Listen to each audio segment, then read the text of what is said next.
Assalamualaikum warahmatullahi wabarakatuh. Perkenalkan, saya Fira Kurnia dengan NIM 21053015, Program Studi Pendidikan Ekonomi, Fakultas Ekonomi Universitas Negeri Padang. Nah, pada video kali ini saya akan membahas mengenai tentang ekonomi pembangunan di negara maju dan negara berkembang. Sebelumnya, video ini saya buat untuk memenuhi tugas pertemuan kelima mata kuliah pengantar ekonomi pembangunan dengan dosen pengampu Ibu Sri Arita SPD MPDE dan Dr. Yul Henry SPD MSI. Nah, langsung saja masuk ke dalam poin pertama.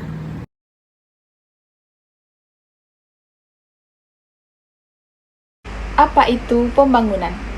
Pembangunan atau development adalah proses perubahan yang mencakup seluruh sistem sosial seperti politik, ekonomi, infrastruktur, pertahanan, pendidikan dan teknologi, kelembagaan, serta budaya.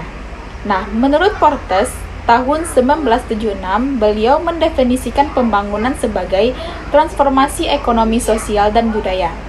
Jadi, pembangunan adalah proses perubahan yang direncanakan untuk memperbaiki sebagai aspek kehidupan masyarakat.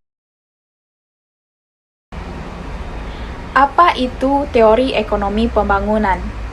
Secara umum, dapat dikatakan bahwa teori ekonomi pembangunan ini merupakan suatu acuan ilmiah yang digunakan untuk menjelaskan fenomena-fenomena kegagalan dan keberhasilan pembangunan ekonomi di suatu negara-negara yang sedang membangun. Adapun beberapa menurut para ahli tentang teori ekonomi pembangunan ini, yang pertama yaitu menurut Adam Smith. Adam Smith menyatakan beberapa poin-poin penting tentang teori pembangunan ini. Yang pertama yaitu berlakunya doktrin hukum alam dalam ekonomi.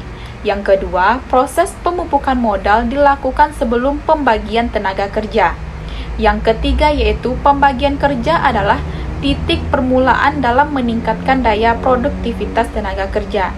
Yang keempat, perlu adanya spesialisasi agar produktivitas tenaga kerja ini semakin bertambah. Yang kelima, para petani, produsen, dan pengusaha merupakan agen kemajuan dan pertumbuhan. Yang keenam, di samping itu, menurut Adam Smith ini, perlu luasnya pasar untuk menampung hasil produksi melalui perdagangan internasional. Yang kedua yaitu ada teori Ricardian atau David Ricardo. Ada beberapa poin pentingnya yaitu teori ini menekankan pembangunan pertanian dalam pertumbuhan ekonomi. Yang kedua, pentingnya menekankan tabungan untuk menanamkan modal. Yang ketiga, mengabaikan faktor-faktor kelembagaan. Yang keempat, mengabaikan tingkat suku bunga. Yang kelima, dalam teori ini masyarakat ada 3 golongan. Yang pertama yaitu golongan masyarakat kapitalis, golongan masyarakat buruh, serta golongan masyarakat tuan tanah. Yang ketiga yaitu ada teori Mill atau teori John Stuart Mill. Nah, dalam teori ini ada 5 poin penting. Yang pertama yaitu Mill menganggap pembangunan ekonomi sebagai fungsi dari tanah, tenaga kerja, dan modal.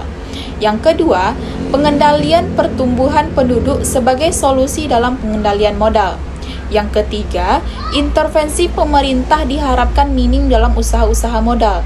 Nah, yang keempat, tingkat laba dalam suatu perekonomian bergantung pada sektor pertanian dan jumlah penduduk. Nah, yang kelima, penurunan laba disebabkan oleh kerugian modal, perbaikan teknis, perkembangan luar negeri. Masalah-masalah ekonomi pembangunan dalam negara berkembang dan negara maju. Nah, di sini yang pertama saya membahas dulu masalah-masalah ekonomi pembangunan dalam negara berkembang, yaitu tingkat pendidikan yang rendah sehingga pengetahuan yang didapat juga minim atau rendah. Nah, yang kedua, sistem pertaniannya ini masih bersifat tradisional. Yang ketiga, taraf hidup yang rendah. Yang keempat, produktivitasnya yang juga rendah. Yang kelima, kekurangan modal dan tenaga ahli atau tenaga kerja. Yang keenam, laju pertumbuhan penduduk yang tinggi atau semakin pesatnya pertumbuhan penduduk tiap tahunnya. Nah, yang selanjutnya yaitu ketergantungan pada sektor pertanian.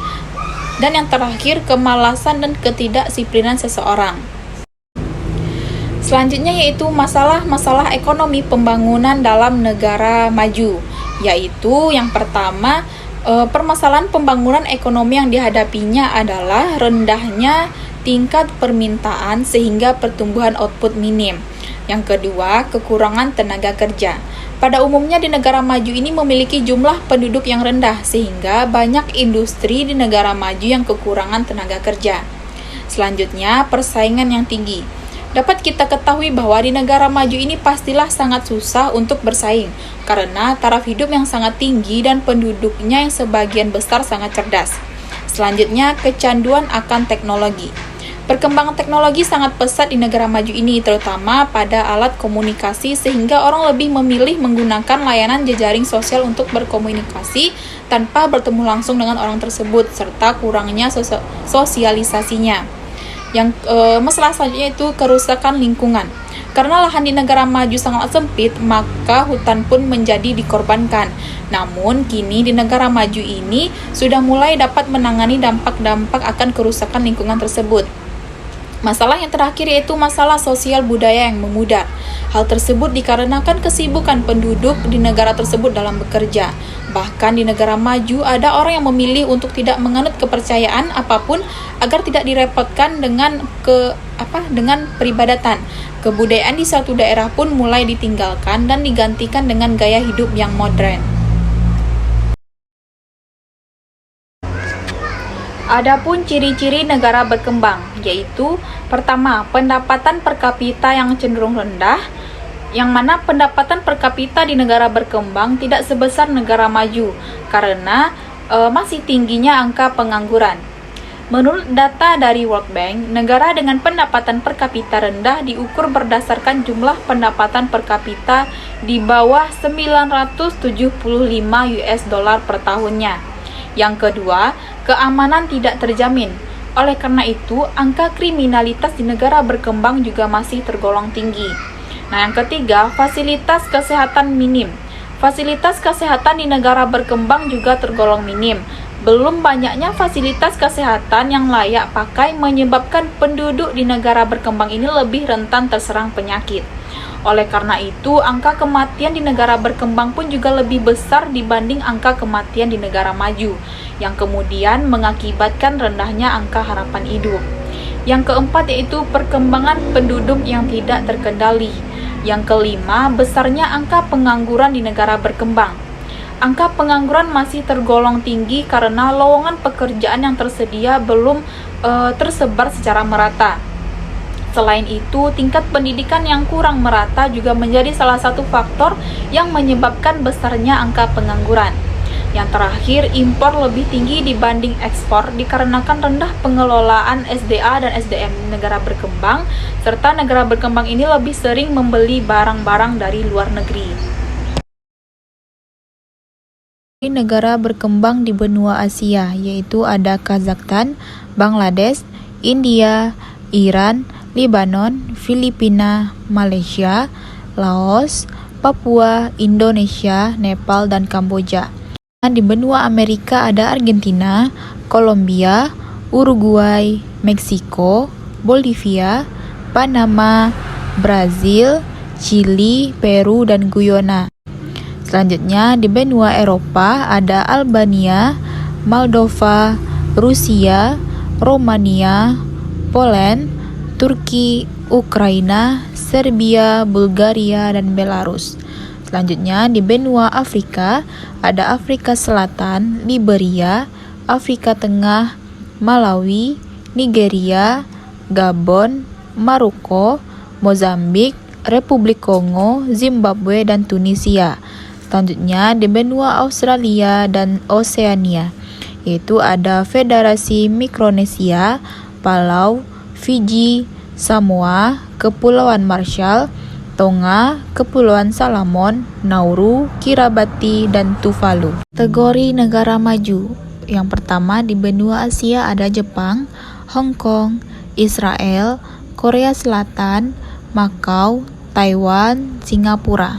Benua Amerika ada Amerika Serikat dan Kanada.